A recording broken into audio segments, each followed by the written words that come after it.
Salut sama gars yi sportif inconditionnel du football ñu ngi leen di nuyu di leen jaajëfalaat yéen ñi fi dévoto seen C5 info di la wax toujours ne bu dee gan nga ci page bi toujours mën nga abonné nga activer cloche de notification bi pour bañ a rater benn vidéo ci vidéo yi ñuy dugal aussi mën nga def sa réaction ci commentaire bul fàtte le petit pouce bleu muy le bouton j'aime c'est vraiment hyper important pour nous. Manchester City veut passer un grand coup de balai cette saison cet été bokk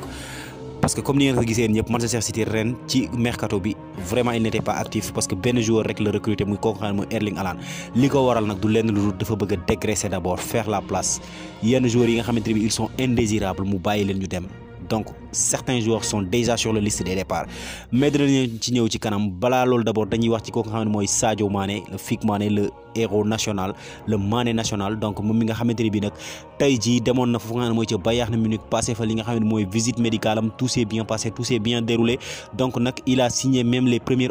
autographes pour ñooñu nga xamante ne mooy supporters bavarois yi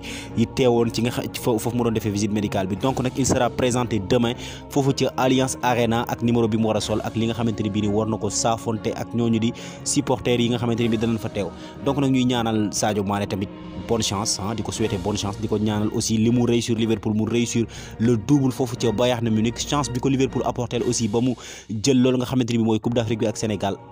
Bayern Munich rapporter ko chance bu doubler loolu ba mu jël loolu nga xamante ne bi mooy mondial bi ak équipe nationale bu Sénégal parce que j'y crois vraiment donc nag sama gars yi je vous souhaite ñëpp ngeen souhaiter ko bonne chance ci commentaire yi bonne chance à notre héros national Sadio Mané. li ma leen ko waxee woon nag ci début vidéo bi Manchester City ñoom mercato ren bi kenn déggu leen ci lenn lu dul Erling Haaland rek lañ recruter yam fa te loolu du luñ miin a gis d'habitude dañoo miin a gis benn Manchester City boo xamante ne bi il était trop actif day actif bu baax ci li nga xamante ni mooy mercato bi mais c'est parce que ils veulent dégraisser d'abord dañoo bëgg a dégraisser d'abord joueurs yi nga xamante ne bi ils sont indésirables tamit ñu jaay leen génne leen équipe bi ba pare doog a mën a wut faire de la place pour certains joueurs aussi donc nag ñi war a dem bëri na ñi nekk en liste bëri na mais en tête de liste on y retrouve koo nga xam ne mooy Gabriel Jesus l'international brésilien le pépite brésilien donc nag moom mi nga xamante ne bi nag Guardiola utilisé wu ko lu bëri ci saison bi wala boog en fin de saison la ko gën a utiliser donc moom il se voit son poste de plus en plus menacé d'autant plus que moom amul woon sax temps de jeu bu doy et avec l'arrivée du cyborg norvégien muy kooku nga xam ne mooy Erling Haaland donc nag temps de jeu dafay gën di wàññeeku ba tax na moom kat day jóge ci club boobu noonu en cas d'offre important donc nag d'après The Times nag il est proche de son nouveau club moom Gabriel Jesus parce que du benn club bu du kooku di Arsenal qui est prêt à débourser tout simplement les 50 millions d'euros que City réclame moom Arsenal pare na pour joxe 50 millions yi nga xamante ne bi City mi ngi koy réclamer ci Gabriel Jesus. Et ce qui facilitera les tâches mooy que ne loolu nga xamante ni mooy Gabriel Jesus kooku di Gabriel Jesus moom bëgg naa dem Arsenal wala Arsenal moo nekk ci xolam instant bii ñu toll te it ka fa nekk muy kooku nga xamante ni bii nii tamit mooy coach bi di Mikel Arteta moom tamit bëgg na gone gi bu baax ba pare te aussi jot na ko yor foofu nga xam ne mooy ci City parce que pour rappel kooku di Mikel Arteta nekkoon na fi entraîneur adjoint bu Manchester City de Pep Guardiola il y a de cela quelques années. ki nekk en deuxième tête de liste nag du kenn ku dul Raheem Sterling l'international anglais moom nag décidé na changer d'air dafa décider changer d'air dafa décider génn dem feneen xooli leneen am benn nouveau challenge moom mi nga xamante ne bi nag depuis un certain temps il ne s'est pas considéré comme benn joueur boo xamante ne joueur bu am importance la foofu ci club ba parce que il était de moins en moins utilisé par Pep Guardiola donc nag équipe yi ko mën a jënd bëri na wala boog équipe yi ko bëgg a jënd bëri na mais ki ci gën a placé wu pour jënd ko instant bi mooy Chelsea wax dëgg yàlla il est très intéressé par l'ailier anglais mais Citizens yi nag muy waa Manchester City ñoom nag décidé wuñ pour yombalal ko ñooñu di waa Chelsea parce que li ñuy réclamer mooy 70 millions d'euros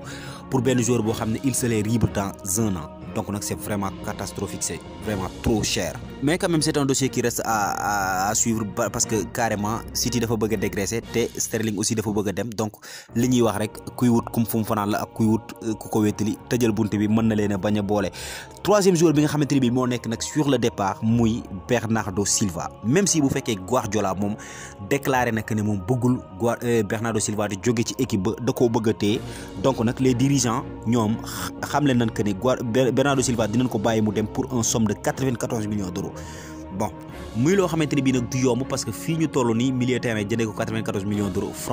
franchement du lu yomb ci jamono ji nga xamante ne bii ci la nekk parce que équipe bi nga xamante ne bii moo ci nekk di wax te ñu nekkoon di ci wax depuis ces derniers temps muy le FC Barcelone moom xam la ne que ne du romb la barre des 70 millions d'euros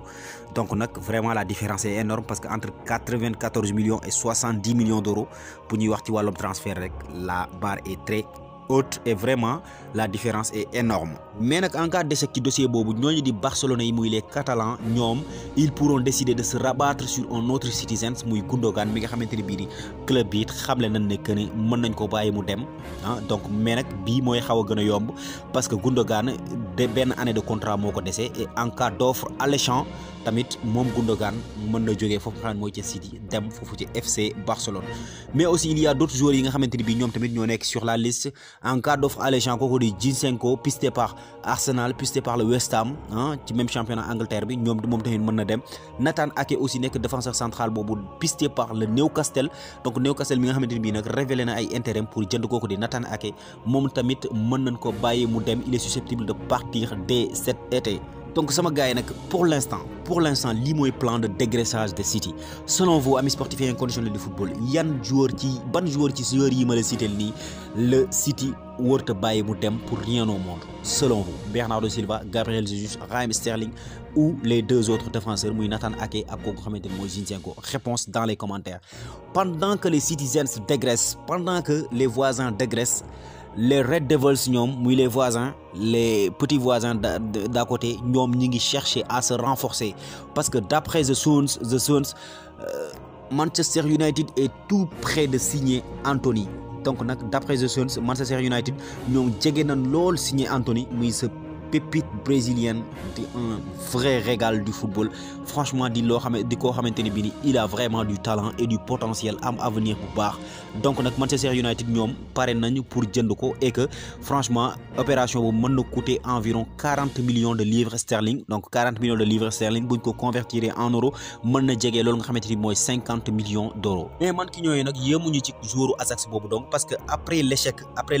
sur le dossier Yoren Tembers mu nga xamante ni bii ni bokkoon nañ ko lool te mujj ñu ko am. Eric Ten Hag aurait jeté son dévolu sur Lisandro Martinez également un autre défenseur mu nekk moom tamit défenseur nekk foofu ci Ajax défenseur central donc nag moom la kooku di Eric Ten Hag bëgg a renforcer loolu nga xamante ni bi mooy axe central am bi kooku di Lisandro Martinez nag ñooñu di waa Arsenal ñoom it doon nañ ci wax ba avancé woon ci mais tamit Manchester donc ñëw na dugg si dans la danse. ñaar yooyu rek ñoo ci fësagun muy kooku nga xamante ne bii mooy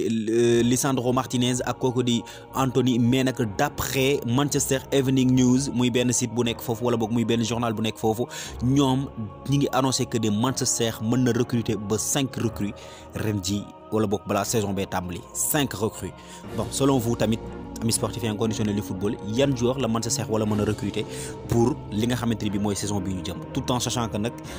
mën na bañ a yomb parce que tamit joueurs yi dañuy préférer di jouer loolu nga xam ne mooy Ligue des Champions bi et que Manchester n'est pas qualifié malheureusement ci Ligue des Champions bi. lii la leen loon tey sama gars yi seen chaîne C5 Info di la wax ne bu dee gan nga ci page toujours mën nga abonné nga activer cloche de notification pour bañ a rater benn vidéo ci vidéo yi ñu dugal aussi mën nga def sa réaction ci commentaire yi bul fàtte le petit pouce bleu muy le bouton j'aime c'est vraiment hyper important pour nous merci et à très bientôt.